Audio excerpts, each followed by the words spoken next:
Selamat siang Tribuners.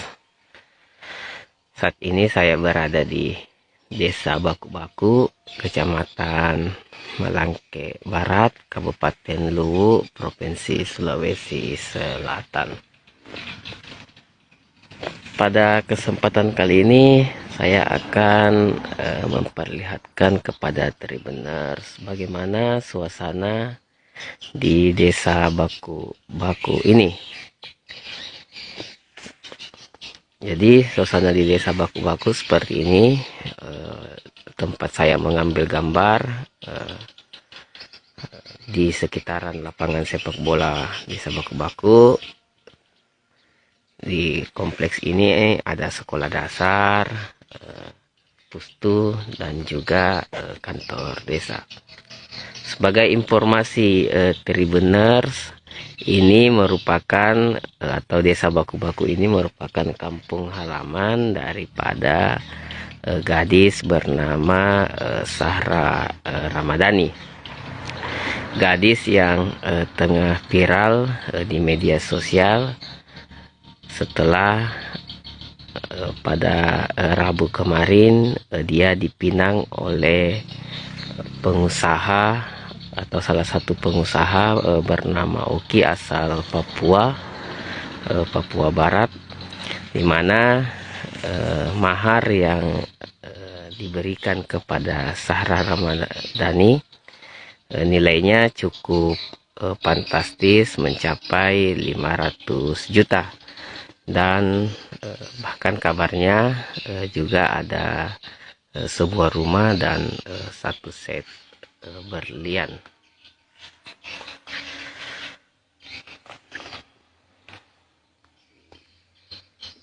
Mahar atau uang panai bagi Sahra sebesar 500 juta, nilainya cukup fantastis, dan kabar tersebut atau prosesi pelamaran tersebut menjadi viral sepanjang sore hingga malam kemarin. Bahkan di kampung halamannya sendiri di Kecamatan Malangke Barat menjadi perbincangan orang. Prosesi pelamaran sendiri kemarin tidak berlangsung di desa ini atau di Desa Baku-Baku. Prosesi pelamaran kemarin berlangsung di Jalan Tok Dopuli Raya, Kota Makassar. Sementara itu hari H pelaksanaan pernikahan rencananya dilakukan pada akhir atau tanggal 26 Februari mendatang atau pada akhir bulan ini. Sahra sendiri Tribuners merupakan adik kandung dari Nadia Margaresa, di mana Nadia pada beberapa waktu yang lalu juga menjadi viral karena dipinang oleh salah satu pengusaha di Kota Makassar dengan mahar yang cukup fantastis pada waktu itu, mencapai 300 juta. Namun Sahra Ramadhani ini mengalahkan rekor dari kakaknya Nadia Margaresa yang dipinang 500 juta. Jadi Sahra ini merupakan adik dari Nadia yang beberapa waktu lalu juga viral karena dilamar dengan mahar yang cukup fantastis. Jadi Desa Baku-Baku ini sendiri berjarak sekitar 25 hingga 30 km dari ibu kota Kabupaten Luwu Utara, tepatnya Masamba. Sementara jaraknya dari Kota Makassar sekitar 500 km. Warga di sini sebagian besar berprofesi sebagai petani jagung, petani sawit, kakao, dan sebagainya. Oke, Tribuners, demikianlah untuk video kali ini. Suasana desa Baku-Baku, dimana kemarin seorang gadis asal desa ini dilamar dengan mahar 500 juta dan beberapa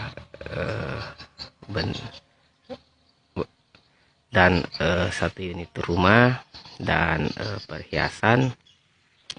Namun proses pelamarannya berlangsung di Makassar kemarin. Oke.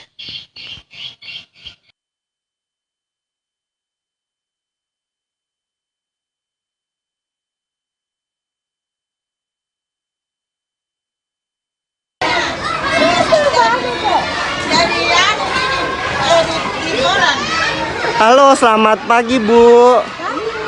Iya, Bu, mungkin bisa disebutkan namanya siapa Bu? Saya kebetulan nama saya Mardiana, guru SD Impresi 2. Iya, Ibu mungkin bisa diceritakan Bu setelah mendengar isu kemarin soal sekolahnya digugat itu. Setelah kemarin kami sempat dengar bahwa sekolah kami akan digugat. Saya sebagai guru pribadi ya, sebagai pribadi sangat menyayangkan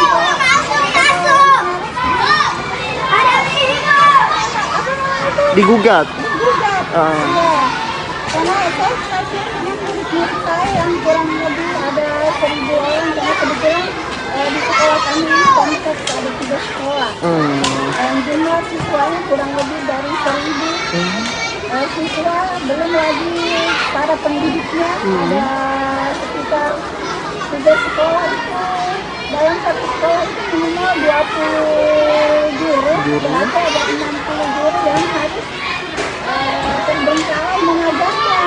Saya sangat mengharapkan kepada pemerintah bisa memenangkan gugatan dari langsung orang ini. Bu, sebenarnya dari yang kita sendiri yang kita dengar itu yang digugat sebenarnya 3 sekolah atau 2 yang di sini? Kalau saya tidak salah 3 sekolah karena itu kompleks. Iya, berarti SD. SD yang digugat, SD Impresi 2, sekolah saya SD Impres Pak Jayan dan SD Negeri. Pak Jayan. Memang kasusnya dari Ibu yang dengar sudah lama kah atau bagaimana? Kayaknya sudah lama, karena kebetulan saya sudah pindahan dari daerah. Ibu Tahun 2010 artinya sudah hampir 12 tahun ya Bu. kurang lebih 12 tahun. Ibu suka dukanya mengajar di sini Bu apa? Ya, sukanya maksudnya anak-anak dan orang tua ada kerjasama. Dan dukanya, ya itu dukanya kita jadi beban karena sekolah kita akan begitu. Dan sangat miris sekali kalau sampai sekolah ini harus begitu. Ada enggak keluhan dari orang tua mungkin yang kita dengar? Kalau selama ini orang tua kayaknya belum terlalu Tahu. mengetahui ya masalah sekolah ini. Yang tahu itu hanya kita guru, orang tua kurang tahu bagaimana Indonesia. Kalau Ibu bersama dengan guru-guru lainnya mungkin sama kepala sekolah, apa kira-kira langkah yang dilakukan Bu? Kami minta kepada pemerintah daerah bisa memenangkan gugatan ini. Tidak terbengkalai mengajarnya dan anak-anak juga dapat pendidikan. Karena sungguh disayangkan kalau 1.000 kurang lebih 1.000 murid tidak mendapat pendidikan, akan berkemanakan mereka. Artinya misal Bu, jika satu hal yang tidak dimungkinkan terjadi, kemana ini para guru dan siswa?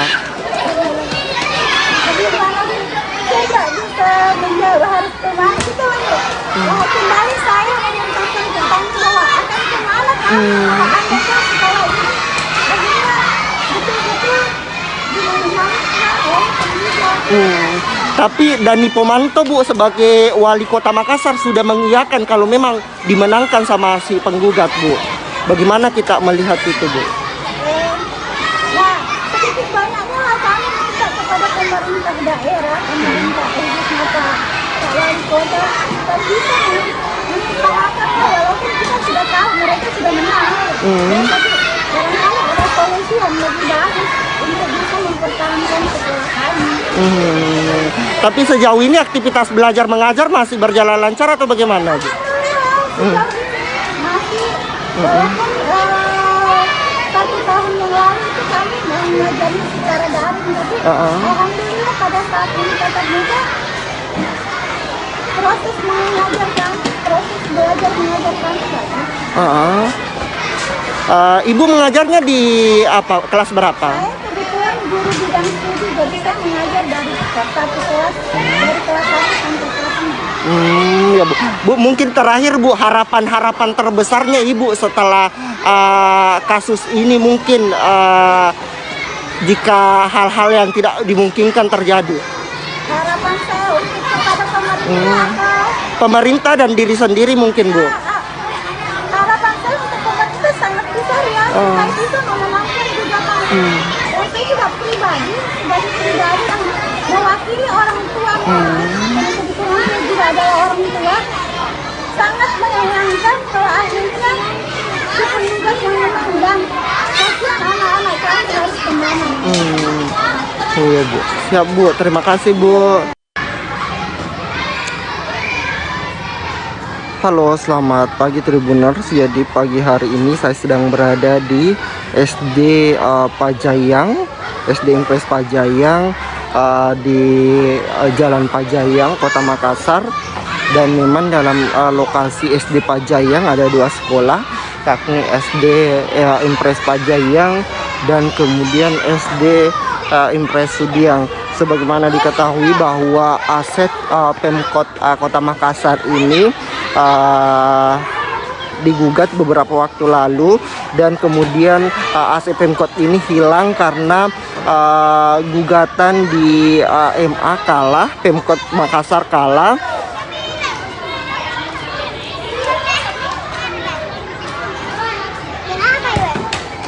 Namun aktivitas belajar mengajar, aktivitas belajar di SD Pajak masih berjalan normal seperti hari-hari biasanya Tribuners.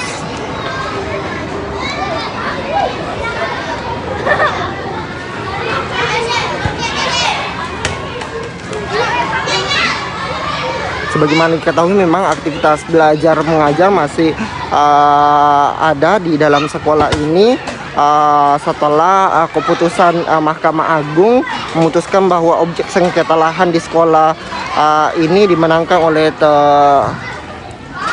kalah dari Pemkot kalah dari di gugatan MA, maksud kami Tribuners.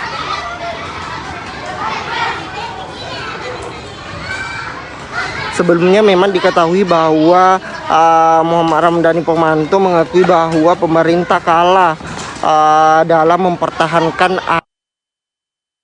tersebut Tribuners.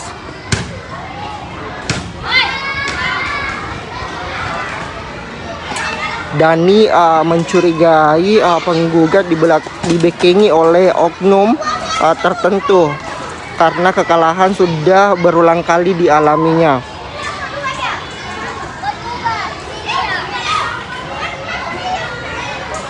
Nah, memang dalam kawasan ini terdapat 2 sekolah, 3 jika dihubungkan dalam satu kawasan, yakni SD Negeri Pajayang, kemudian SD Impres Pajayang, dan kemudian SD Impres Sudiang.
Nah, Tribunner, seperti inilah suasana dari SD Impres Pajayang dan SD Impres Sudiang usai Pemkot Makassar kalah gugatan di Mahkamah Agung.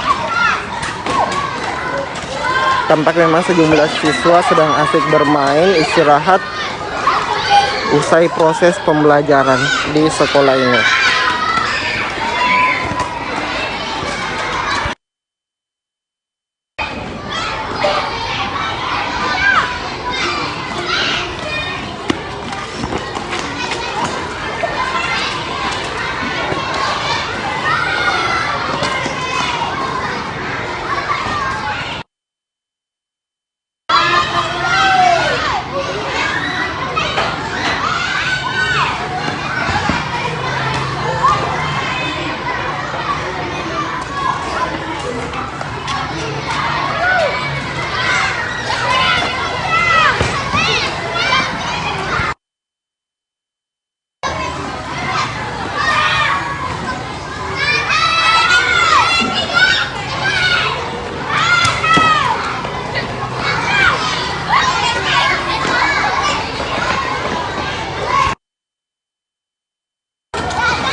Nah, Tribuners, demikian dapat tetap jaga protokol kesehatan dan sampai jumpa.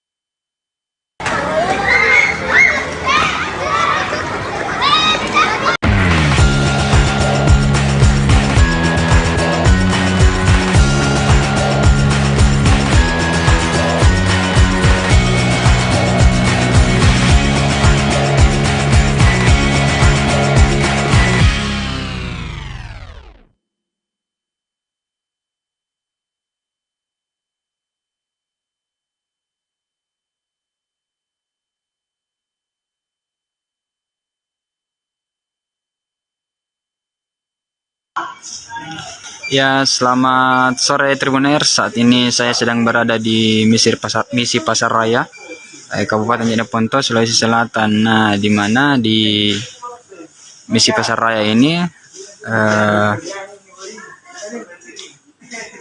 sudah tidak terdapat lagi minyak goreng karena setiap paginya banyak warga yang berebutan masuk ke misi untuk mencari minyak goreng. Nah, seperti ini suasana di dalam gedung Misi Pasar Raya.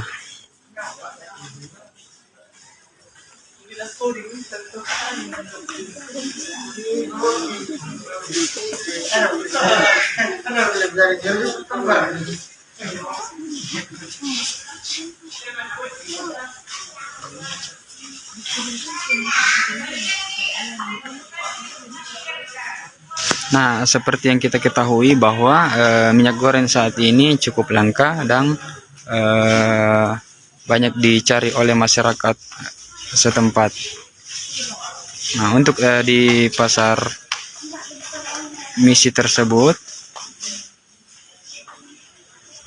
setiap paginya membuka kurang lebih 2 dos minyak goreng, tetapi tidak cukup waktu lama minyak tersebut terjual habis.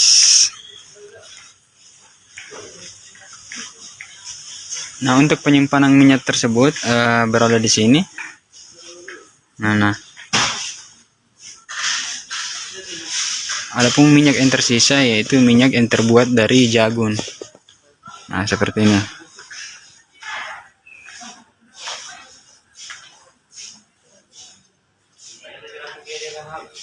Nah, namun minyak jagung ini tidak banyak diminati oleh warga.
Nah, apabila memasukkan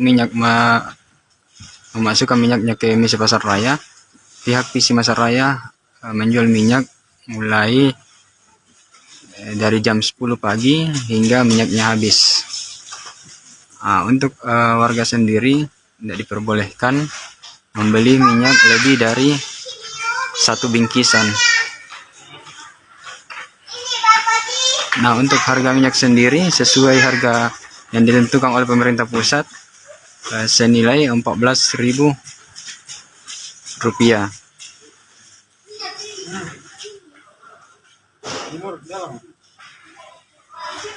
Di dalam.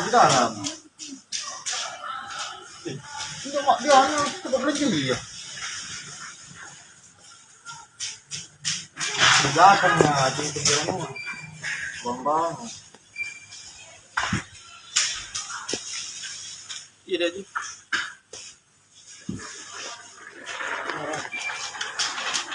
Bukan mana sih dulu. Mana?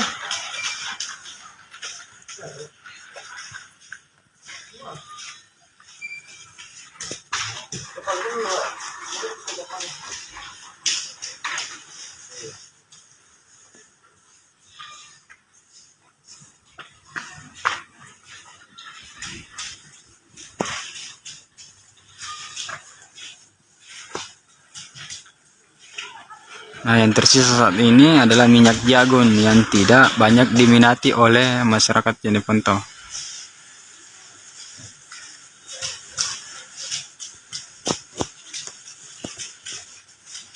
Harga minyak jagung sendiri ditaksir sekitar 80.700.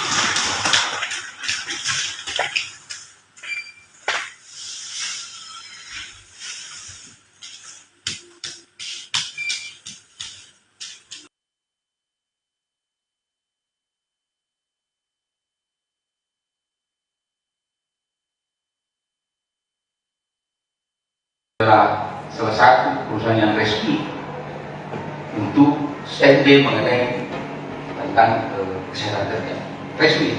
Halo, selamat sore Tribuner.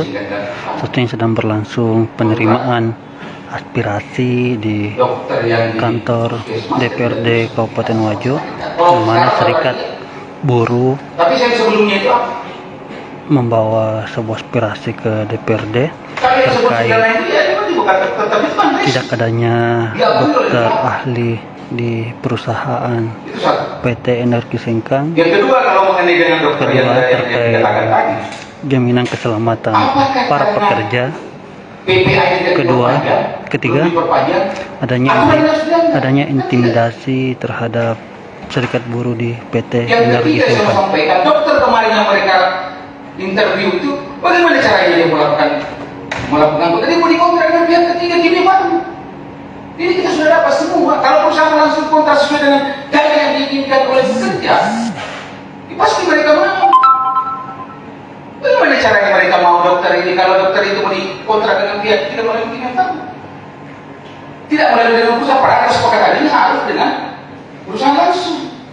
Mereka dan gaji yang memang yang diinginkan kalau hanya mau digaji sih sampai 5 juta 6 juta pasti dokter tidak mau. Karena dia harus stay di sini. Nah ini jangan sampai kita juga dibuat mina bobo terhadap apa yang dijelaskan tadi Mbak Nini sebagai direktur PT Energi Sengkang yang baru. Artinya yang dia jelaskan bahwa dokter itu saya tidak ada dalam PPH. Jadi kalau misalnya PPH sampai 10 tahun kemudian misalkan ini belum ada kabar ini. Apakah dia 10 tahun kemudian baru kita ikuti undang-undang? Kan tidak. Yang berikut saya sampaikan mengenai safety officer. Yang mau ditunjuk safety officer itu adalah supervisor facility yang mengurusi benda mati. Kalau safety officer kan itu mengurusi benda hidup, dalam hal ini manusia. Iya kan? Jangan hanya sekedar pada hati. Gak ada juga kesepakatan kita bahwa rangkap jabatan itu juga tidak boleh. Ada juga itu. Sering ada juga kesepakatan kita di sini.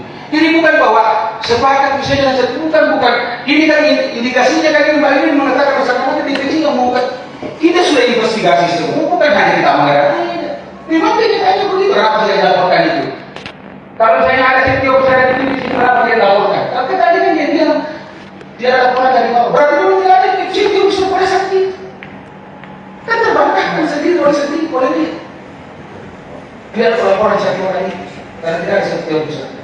Yang mereka bisa sampaikan dari apa dengan pengawas, ditawarkan katanya ada setiap bisa. Oh, jangan dulu, kami harus laporkan dulu ke pimpinan. Apakah nanti petunjuk pimpinan dari provinsi? Apakah dia mau mengiyakan ini yang harus setiap bisa atau tidak? Makanya saya sangat berharap bahwa jangan hanya sampai di sini persoalan. Saya berharap untuk RTP nanti persoalan dan diundang nanti pengawas provinsi yang harus dilakukan dari RTP. Karena saya tanyakan seakan-akan bahwa saya lah ini yang membuat semua ini persoalan.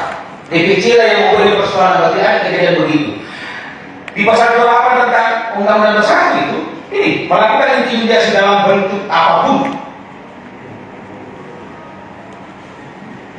Kita kan mau rapat dengan teman kita mau meeting dengan teman kita mau ketemu langsung dengan teman kita. Kalau rasanya COVID, manajemen apa balik itu? Ini kita sudah sampaikan bahwa kita ingin ketemu langsung dengan teman.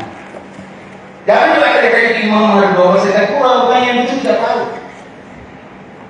Kalau mengerdoa, oke kami terima tantangan itu berdoa itu. Makanya saya bilang hari ini jangan cuma sampai di sini pertemuan ini. Saya minta biar DPK dan diminta nanti hadir pengawas kepada kita supaya enggak apa sih yang tersebutkan di sini. Saya berharap seperti itu. Artinya kalau kita hanya mau saling membantu, kita kan punya bukti. Tadi saya katakan bahwa saya yang disalahkan, DPC yang disalahkan bahwa kami sudah banyak semua yang tapi kita kan ada persoalan ini. Kalau dia bilang ada safety officer, kenapa dia lapor safety officer itu ke Anda kalau satu orang yang tidak terlaporkan? Yang namanya safety officer memang tugasnya untuk itu. Ini tidak saya katakan mau ngadu domba kami terus membuat suasana yang tidak baik. Makanya saya bilang, pimpinan sebelum saya minta supaya dia DPR kita undang pengawas provinsi sini. Saya berharap kita supaya kita undang pengawas provinsi kita perlihatkan semua buktinya kan. Dan bukan cuma ini.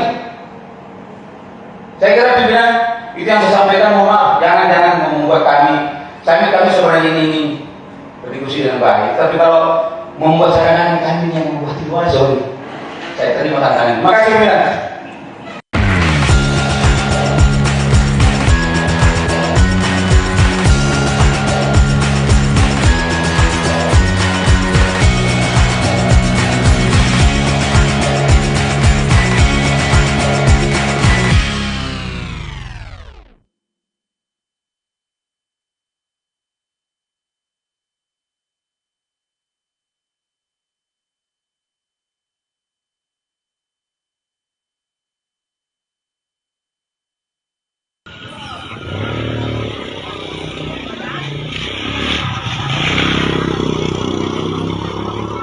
Baik, selamat siang Tribuners. Saat ini saya sedang berada di sekitar jembatan Teparan yang berada di Kecamatan Rentetayo, Kabupaten Tanah Toraja.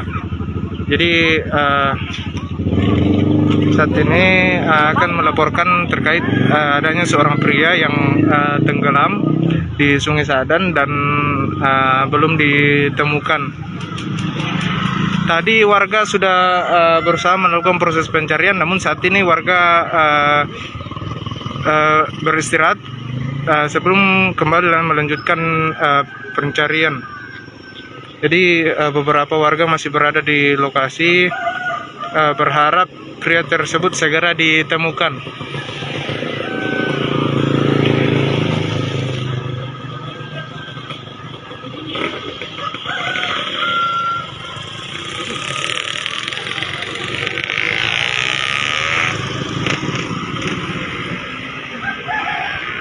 Sili ko naman niya pa. Wis kita itu.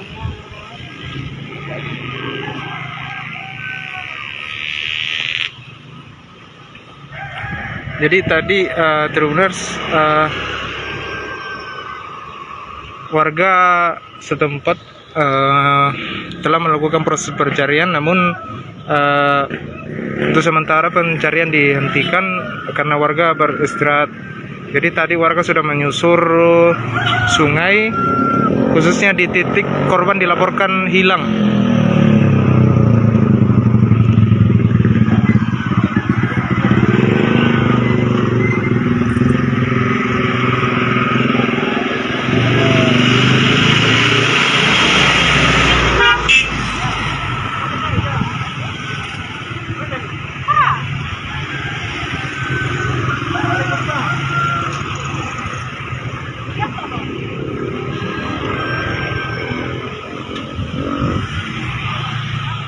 Jadi informasi warga tepat di depan atau di samping jembatan inilah lokasi korban dinyatakan hilang.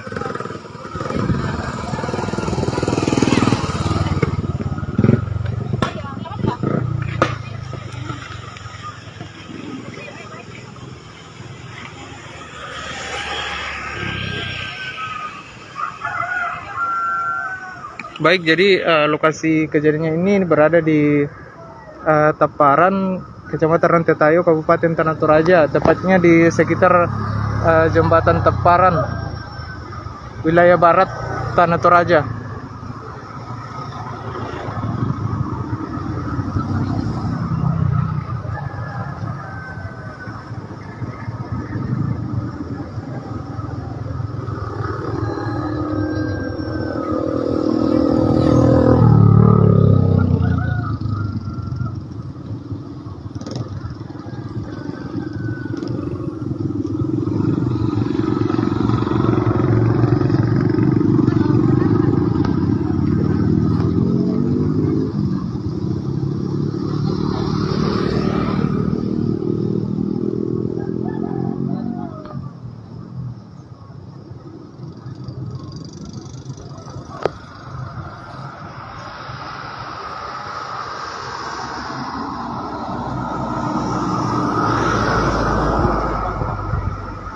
Tadi beberapa warga sudah berusaha melakukan pencarian, namun hingga saat ini belum membuahkan hasil.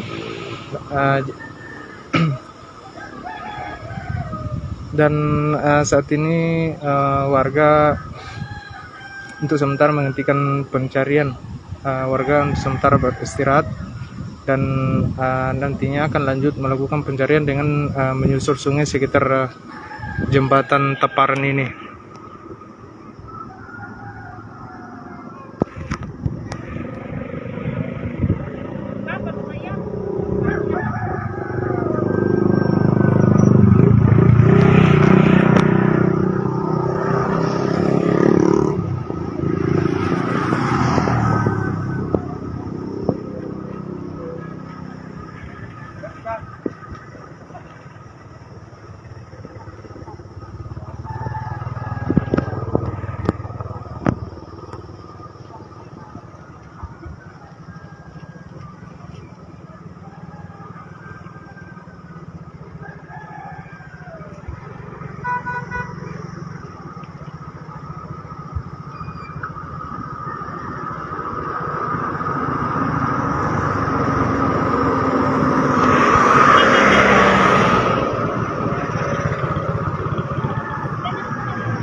Baik,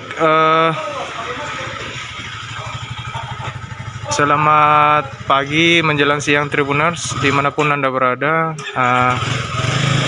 Jadi saat ini saya sedang berada di Polres Tanah Toraja untuk mengkonfirmasi perkembangan kasus penganiayaan terhadap seorang anak atau perempuan di bawah umur di salah satu kamar kos di Makale belum lama ini. Jadi kronologi kasus ini di mana korban berinisial HA 17 tahun asal Lembang Desa Paku Kecamatan Masanda Tanah Toraja dianiaya oleh seorang pria berinisial DR. Penganiayaan terjadi di salah satu kamar kos di Medan Ringkas, Makale, Tanah Toraja pada 11 Januari 2002 lalu. Nah, pasca kejadian, korban HA melaporkan kejadian penganiayaan ke SPKT Polres Tanah Toraja. Namun, menurut keluarga korban, hingga 3 pekan berlalu pasca pelaporan, pelaku tak kunjung ditahan oleh pihak Polres Tanah Toraja. Nah, saat ini untuk menjawab mengapa pelaku tak ditahan, saya sudah berada di Polres Tanah Toraja dan akan langsung mengkonfirmasi terkait perkembangan kasus ini dengan Pak Humas Polres Tanah Toraja, Bapak Ibtu Erwin. Baik, selamat pagi Komandan. Selamat pagi. Iya. Nah, Komandan, ini kan lagi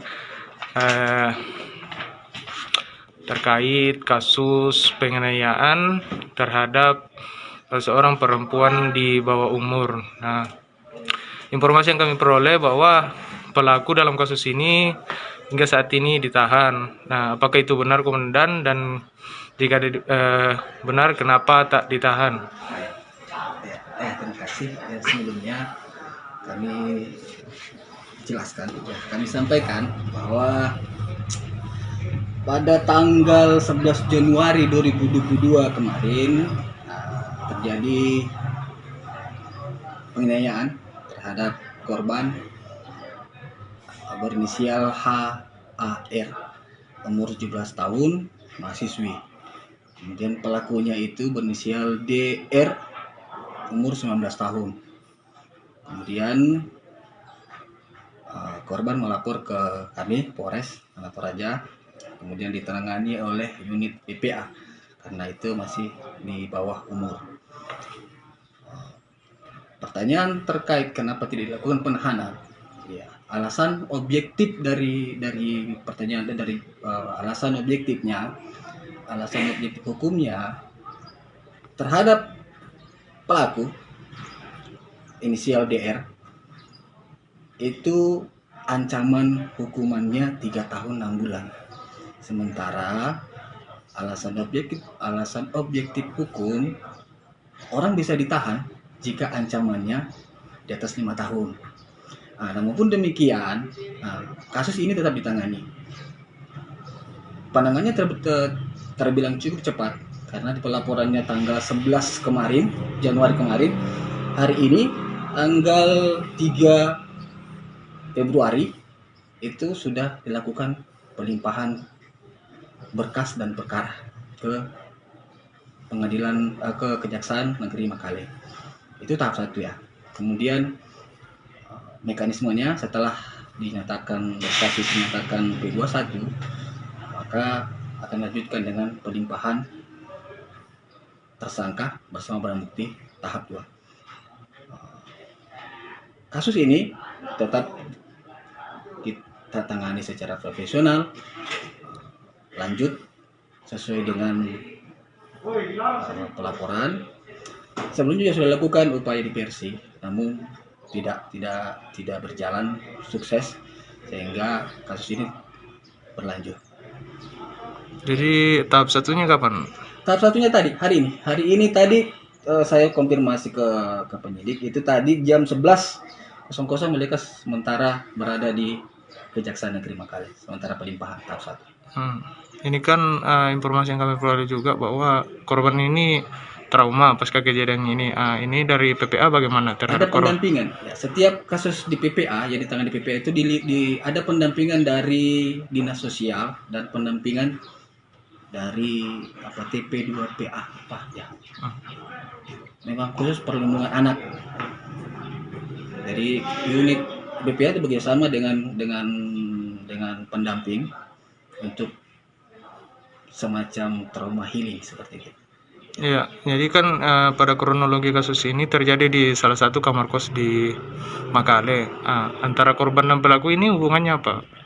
Sampai saat ini saya belum tahu ya hubungannya seperti apa. Mohon maaf, tadi itu saya tidak sempat tanyakan. Ya, yang saya tahu jelasnya bahwa hari ini sementara dilakukan pelimpahan. Kasus ini berlanjut. Kasusnya berlanjut ya. Baik. Jadi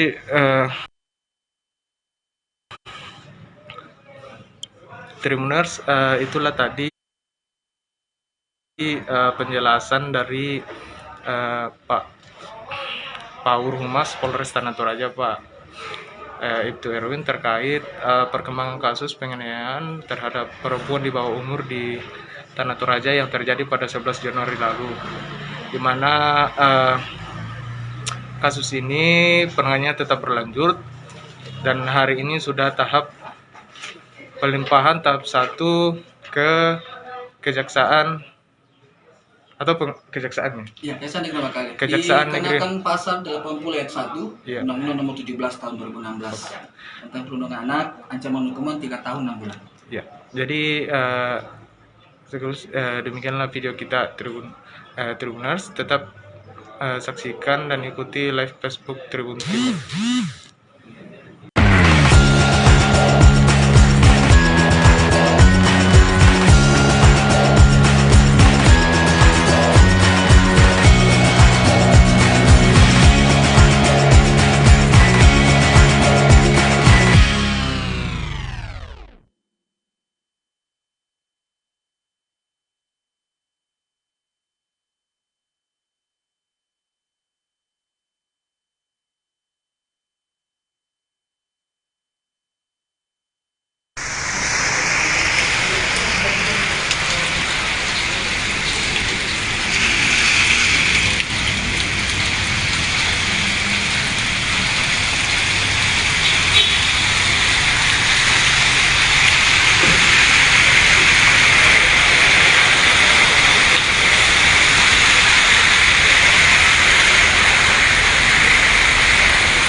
Assalamualaikum warahmatullahi wabarakatuh. Selamat siang Tribuners. Hari ini saya Ari Mariadi, jurnalis Tribun Timur. Saya akan melaporkan kepada Anda Tribuners ini pantauan jalan Yusuf Dengawing, Kota Makassar.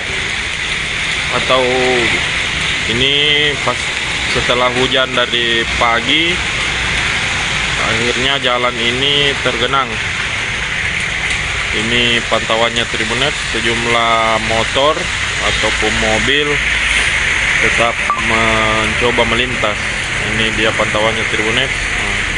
Di titik ini memang selalu langganan banjir setiap kali hujan deras. Atau berada di depan Red Corner, Cafe Red Corner. Ini dia Tribuners pantauannya. Jalan ini juga berada di samping lebih melintasi atau di samping rumah jabatan Wakil Gubernur Sulsel. Itu dia di samping rumah jabatan Gubernur, rumah jabatan Wakil Gubernur. Ini dia pantauan genangannya Tribuners. Ini sejumlah motor ataupun mobil tetap melintas.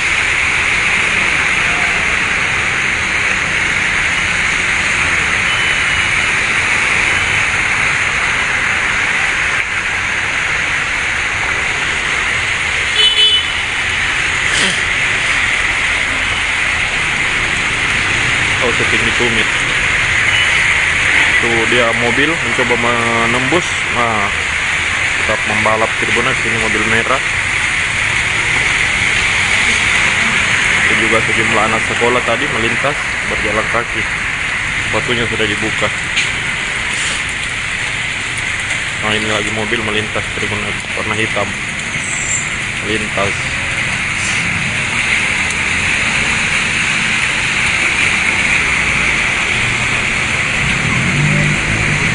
Nah, ini lagi mobil merah melintas Tribuners. Ada sejumlah motor dan mobil yang melintas. Oh, ini membalap Tribuners, ada motor meski ada genangan.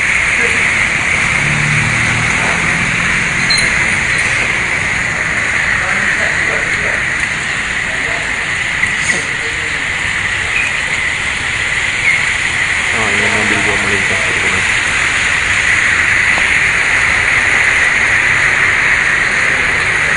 Jadi sejak semalam ini hujan di Kota Makassar, bahkan pagi menjelang siang tadi deras. Ini sejumlah motor, mobil melintasi genangan.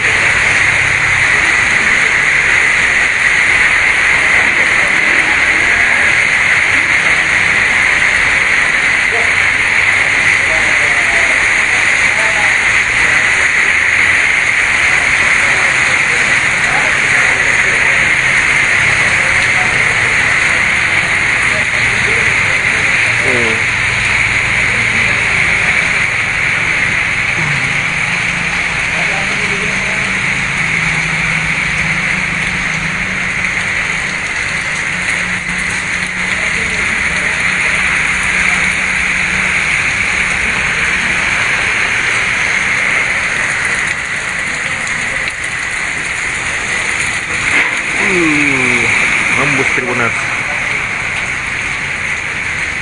Ada lagi, ini dia mobil hitam. Bagaimana perjuangan mobil hitam ini? Luar biasa ini mobil hitam Tribuners ya. Dia menembus. Ini lagi Avanza masa hitam.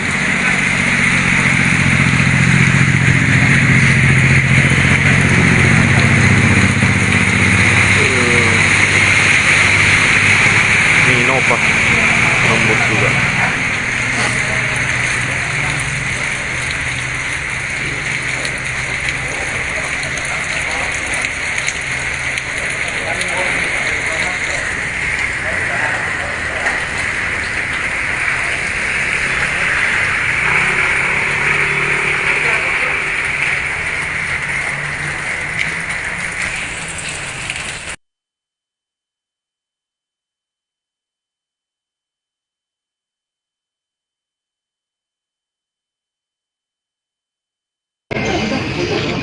Siang hari ini Bupati Sijai turun langsung melihat suasana kondisi pasar di Kabupaten Sijai, pasar sentral yang kemarin dini hari telah terbakar dan saat ini didampingi oleh Kepala Dinas Perdagangan Kabupaten Sijai Muhammad Saleh sedang berbincang terhadap kios-kios yang terdampak kebakaran pada kemarin dini hari, dan juga didampingi oleh Kapolres Sinjai.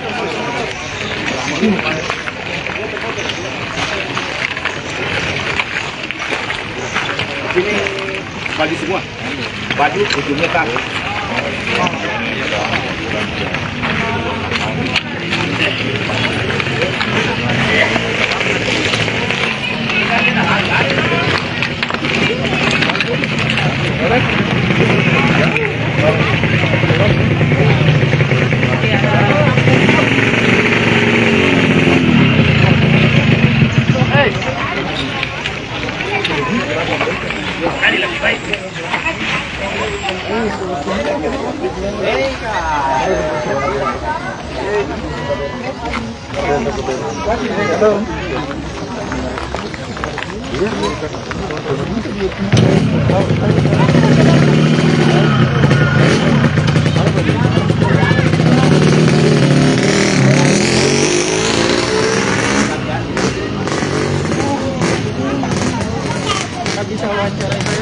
Ya, Ibu yang saya wawancarai lagi. Bu, apa harapan saya ini Bu sebagai pedagang yang korban? harapan itu cuma mudah-mudahan pemerintah memberikan kita macam bantuan dana untuk mengembangkan usaha Kembali ya. Ibu berapa kerugiannya, Bu? sekitar 100 juta. 100 juta lebih. Ibu menjual apa, Ibu? Aksesoris dengan mainan. Baik, Ibu. Terima kasih, Bu. Semoga bantuan segera datang dan kembali bisa menjual seperti biasa dengan baik. Nah, inilah harapan dari salah seorang pedagang aksesoris di Kabupaten Sinjai yang namanya Ibu Muhasira, salah satu pedagang di daerah ini yang seluruh barang-barangnya hancur dan menjadi arang. Mereka berharap agar pemerintah di daerah ini bisa membantu para pedagang di Kabupaten Sinjai.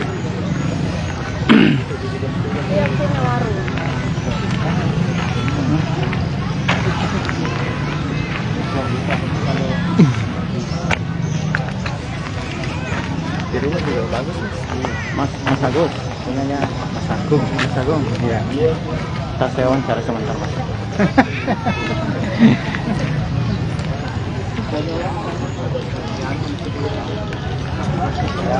Ya.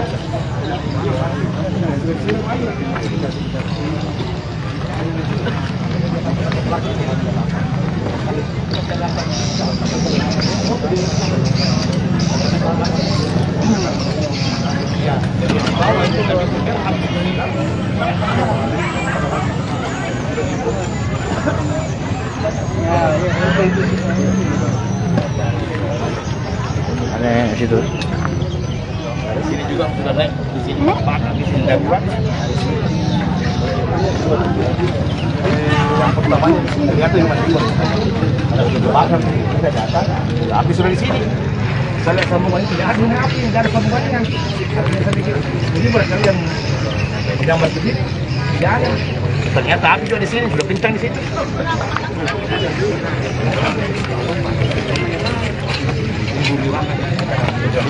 Ikan basah di sini lolos. Tidak ada api.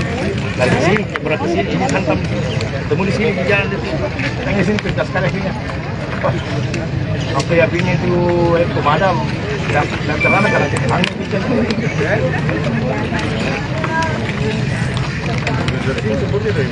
Ini kita tidak tahu dari sini dari mana tiba-tiba besar angin kayu, rupanya pengajarasi di situ sudah api.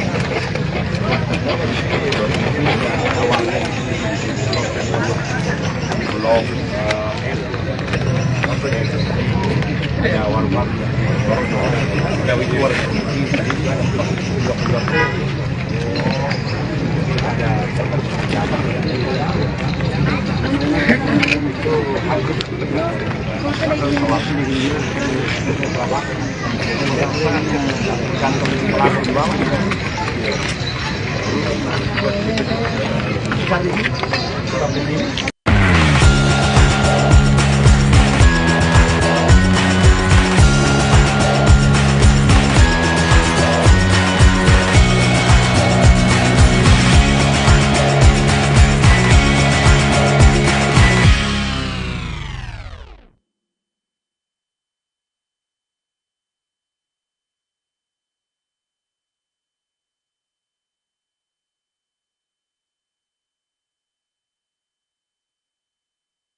Hai Tribuners, selamat siang. Jadi di Jalan Poros Takalasi Kabupaten Baru menuju ke Takalala Kabupaten Sopeng, ini terlihat ada pemandangan aneh Tribuners. Di sini terlihat ada bunga yang ditanam warga di jalan, di tengah-tengah jalan Poros Takalasi Sopeng, Takalasi Takalala. Jadi pemandangannya seperti ini Tribuners. Yang biasanya bunga itu ditanam di pot depan rumah, tapi ini malah ditanam di tengah jalan Tribuners.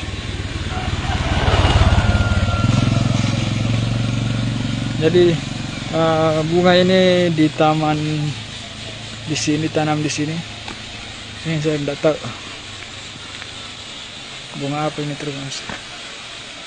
Ditanam untuk menutupi lubang jalan di poros ini yang cukup besar Tribuners. Ini lubangnya Tribuners.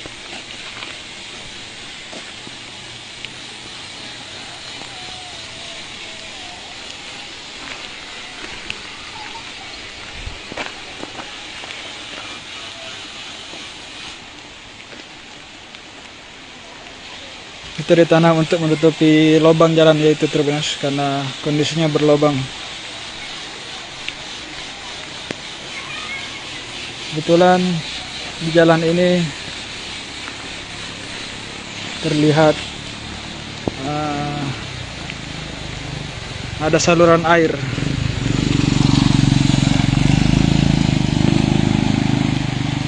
Sehingga menimbulkan lubang pada titik tersebut.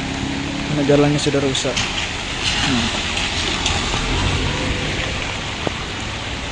Inilah lubang saluran airnya Tribuners. Jadi di situ terowongan ke sana.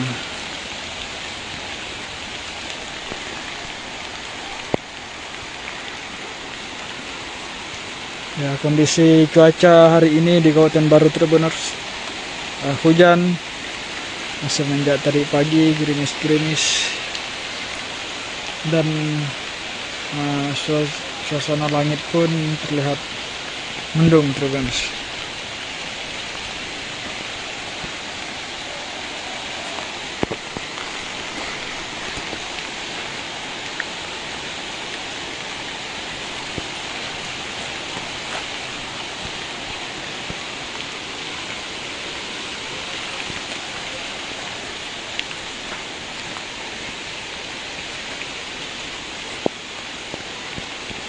Ini merupakan jalanan poros baru Sopeng.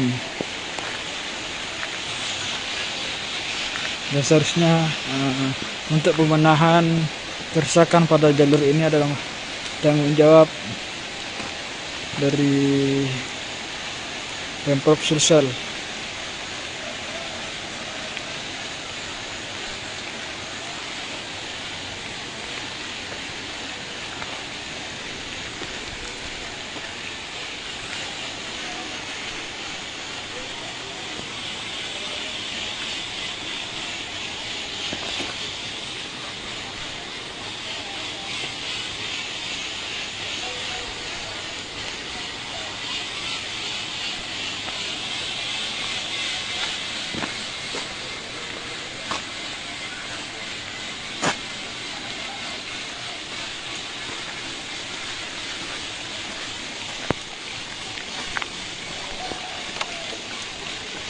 Jadi posisinya ini tepatnya di Desa Tompo ya Tribuners. Tompo, Kecamatan Baru, Kabupaten Baru, Sulawesi Selatan.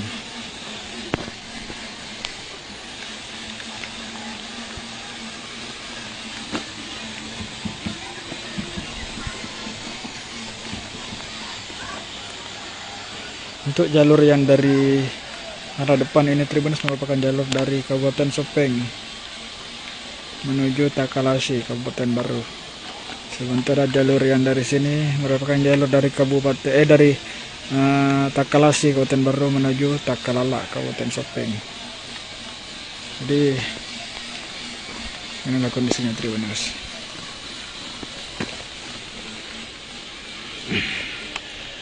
Oke Tribuners, sekian dari saya. Terima kasih.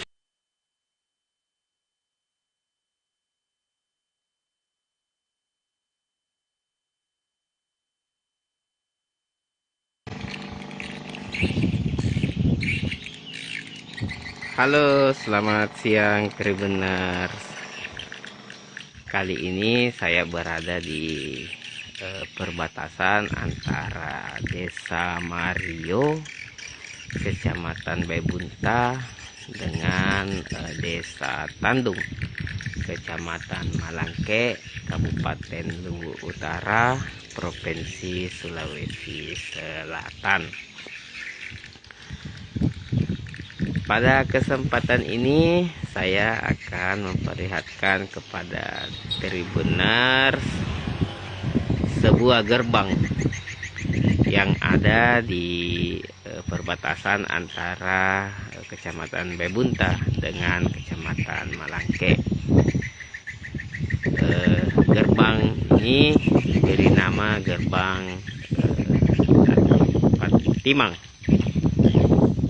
sebuah penanda apabila kita telah memasuki wilayah Kecamatan Malangke. Wilayah Malangke sendiri di Kabupaten Luwu Utara menjadi salah satu wilayah wisata religi lantaran keberadaan makam Datuk Patimang di Desa Patimang, Kecamatan Malangke, ulama yang membawa ajaran agama Islam pertama di Tanah Luwu, bahkan di Sulawesi Selatan pada akhir abad ke-15 ataupun 16.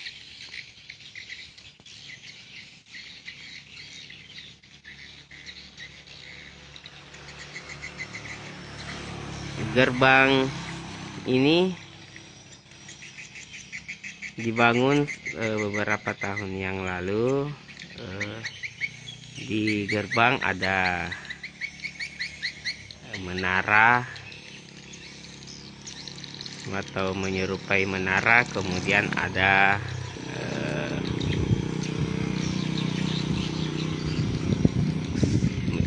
bangunan yang menyerupai kubah masjid seperti ini,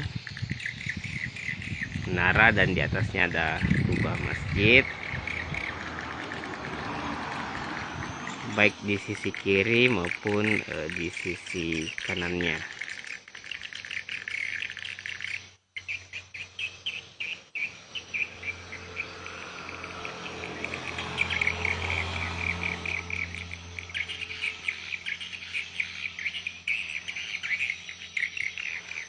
Beginilah penampakan daripada gerbang di perbatasan antara Bebunta dan Malangke.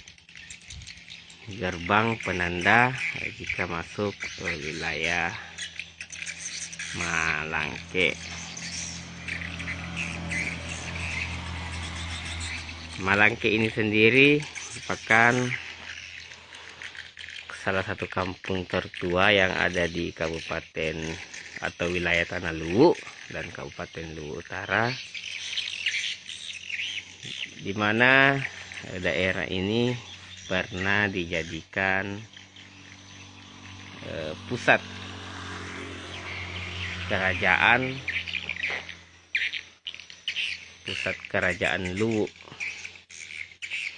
sebelum dan sesudah masuknya agama Islam di Tanah Luwu atau sebelum kerajaan Luwu pindah ke kota Palopo.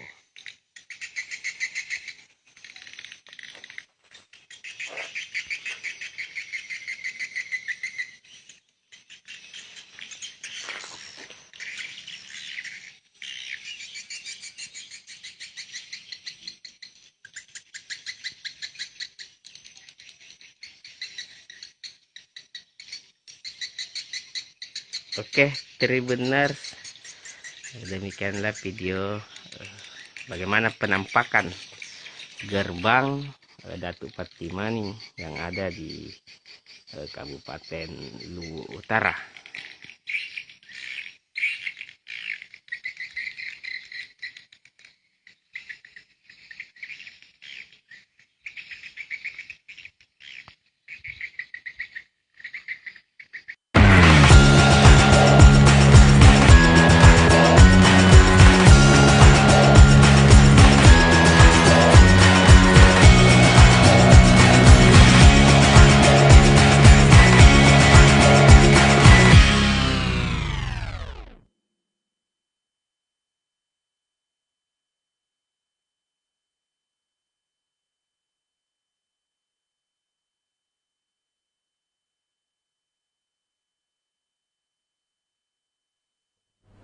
Ya, halo Tribuners, selamat siang. Anda kembali menyaksikan program Live Report on the Spot dan tentu saja edisi Kamis 3 Februari 2022.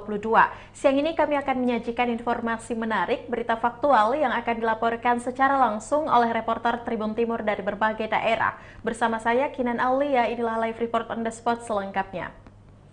Baik Tribuners, informasi pertama kita berangkat ke Jeneponto, di mana satu unit rumah panggung hangus terbakar di Kabupaten Jeneponto. Satu unit rumah tersebut di Kampung Kanea, Desa Sapanang, Kecamatan Binamu, Kabupaten Jeneponto, hangus terbakar. Dalam peristiwa kebakaran tidak ada korban jiwa, tetapi pemilik rumah mengalami luka bakar di bagian tangan sebelah kiri saat terjadi kebakaran. Untuk informasi lebih lengkapnya kita sudah terhubung dengan reporter Rakib. Halo, selamat siang rekan Rakib. Ya, halo, selamat siang Kinang di studio. Ya, bisa Anda jelaskan sebenarnya apa penyebab terjadinya kebakaran ini?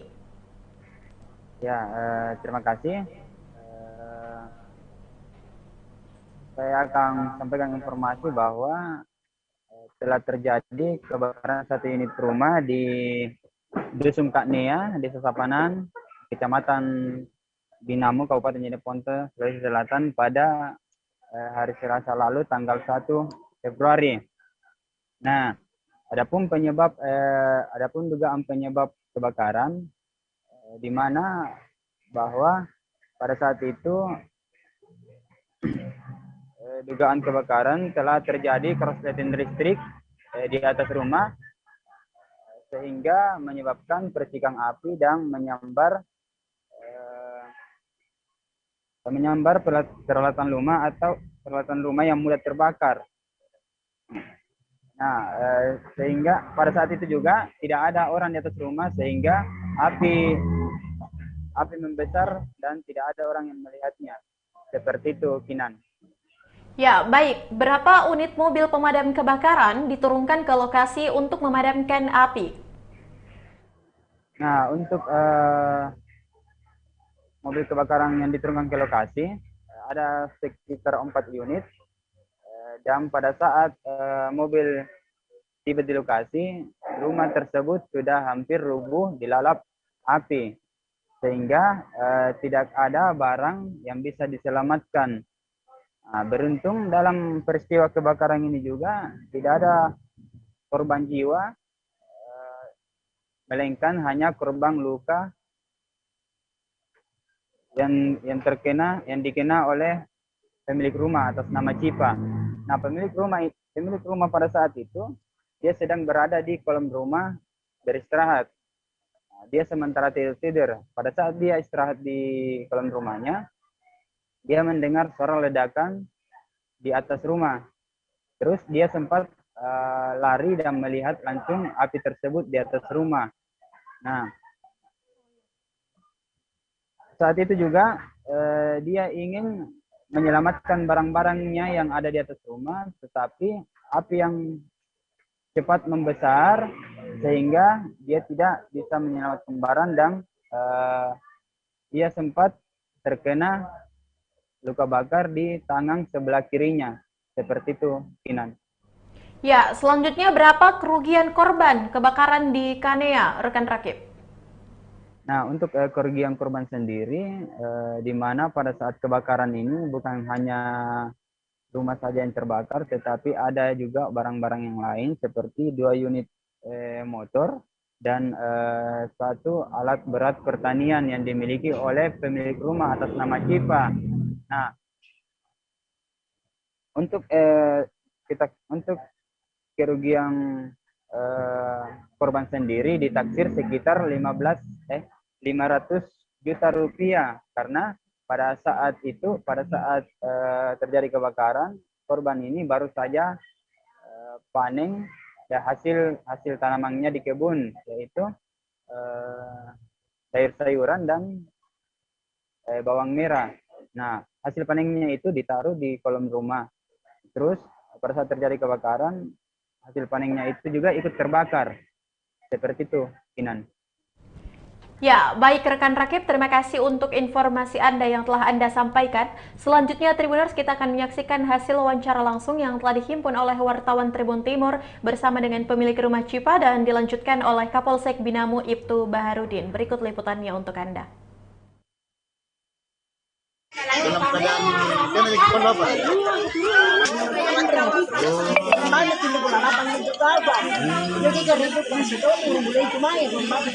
Apa pantan?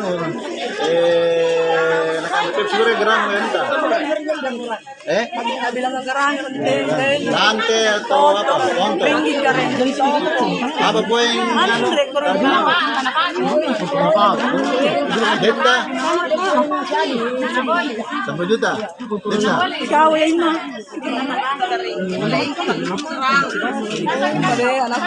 Bukan apa ya? Ini motor.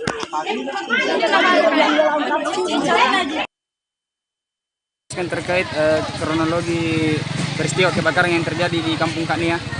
Adapun kronologis dari kejadian kebakaran ini yaitu pada hari Selasa tanggal 1 Februari sekitar pukul 13.30 telah terjadi kebakaran di Kampung Kania.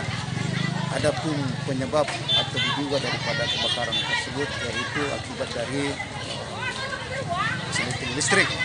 Jadi dugaan yang pertama. Yang kedua, adapun berdasarkan daripada pemantauan atau keterangan-keterangan daripada saksi bahwasanya adapun kerugian yang dialami oleh korban kebakaran sekitar atau kurang lebih daripada 500 juta karena diantara yang ikut terbakar ada berupa emas, berupa uang tunai, dan menurut dari korban kebakaran bahwa ada pun berupa emas itu sekitar 100 gram dan uang tunai sekitar 20 juta. Ada berapa unit dan yang terbakar unit? Kalau masalah satu unit kebakaran dan alhamdulillah sudah dapat dipadamkan pada damkar. Untuk penyebab kebakarannya sendiri kemudian itu apa? Untuk penyebab kebakaran diduga bahwa atas korsleting listrik karena menurut informasi daripada korban kebakaran bahwa dia tidak memasak bagaimana sehingga dia tidur di kolong rumah tiba-tiba ada gumpalan api jatuh dari atas atau dari langit rumah tersebut. Demikian. Dalam peristiwa kebakaran ini apakah ada korban luka atau korban jiwa? Kalau korban jiwa alhamdulillah tidak, tapi yang punya rumah yang tinggal di sana ada pun mengalami luka-luka terbakar pada saat menyelamatkan barang-barangnya, hanya luka ringan di siku atau lengan bagian kanan. Untuk jumlah kendaraan damkar sendiri berapa yang terjun ke lokasi? Untuk jumlah damkar yang saya lihat tadi sekitar 4 unit untuk damkar untuk memadamkan api tersebut. Siap. Ya, itulah tadi hasil wawancara yang telah dihimpun oleh wartawan kami. Dan terima kasih rekan Rakib yang langsung melaporkan dari Kabupaten Jeneponto untuk informasi Anda dan selamat bertugas kembali. Baik, Tribuners, jangan kemana-mana, kita akan kembali seusai jeda berikut.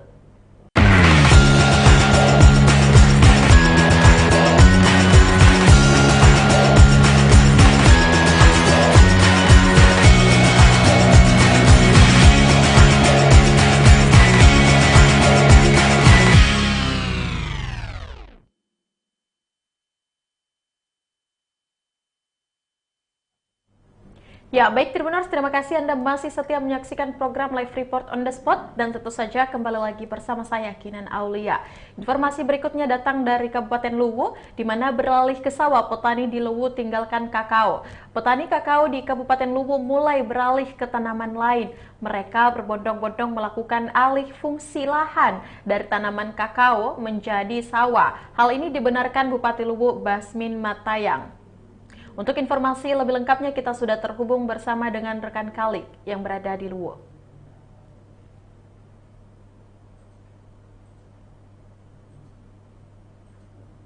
Ya, halo selamat siang rekan Kali. Iya, Bisa Anda jelaskan apa penyebab petani beralih?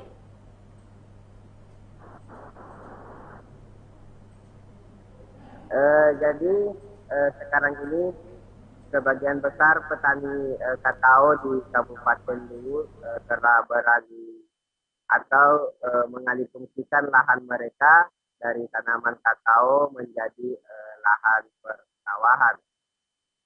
Hal tersebut dibenarkan oleh Bupati Luwu, Basmin Matayang. Hal ini dilakukan petani lantaran tanaman kakao sudah tidak menjanjikan lagi, walaupun beberapa puluh tahun yang lalu tanaman kakao sempat menjadi primadona di Kabupaten Luwu, menjadi bahan andal. Penyebabnya lantaran buah yang tidak stabil dan serangan hama yang begitu banyak. Demikian Sinan. Sinan.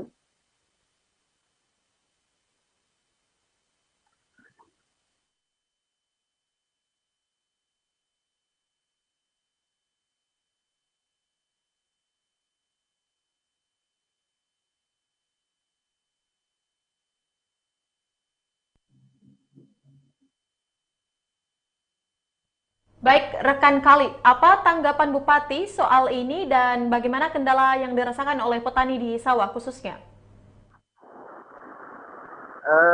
Bupati Luwu sendiri menyebut bahwa anomali dari perpindahan petani dari budidaya tanaman kakao menjadi budidaya sawah dipengaruhi oleh tingginya selisih harga daripada tanaman padi sawah dibandingkan dengan kakao. Menurut Bupati Luwu saat ini sekitar 40.000 hektar lahan sawah di wilayahnya. Kemudian ada pula 10.000 hektar lahan tanaman kakao yang beralih fungsi menjadi lahan persawahan. Ia sendiri secara pribadi tidak mempersoalkan hal tersebut lantaran hal itu dilakukan oleh petani untuk atau sebagai bentuk kekecewaan mereka terhadap rendahnya hasil produksi tanaman kakao dan tentunya untuk memperbaiki taraf ekonomi masyarakat. Itu Kinan. Ya, baik. Terima kasih rekan Kali untuk informasi Anda yang melaporkan langsung dari Kabupaten Luwu dan selamat bertugas kembali.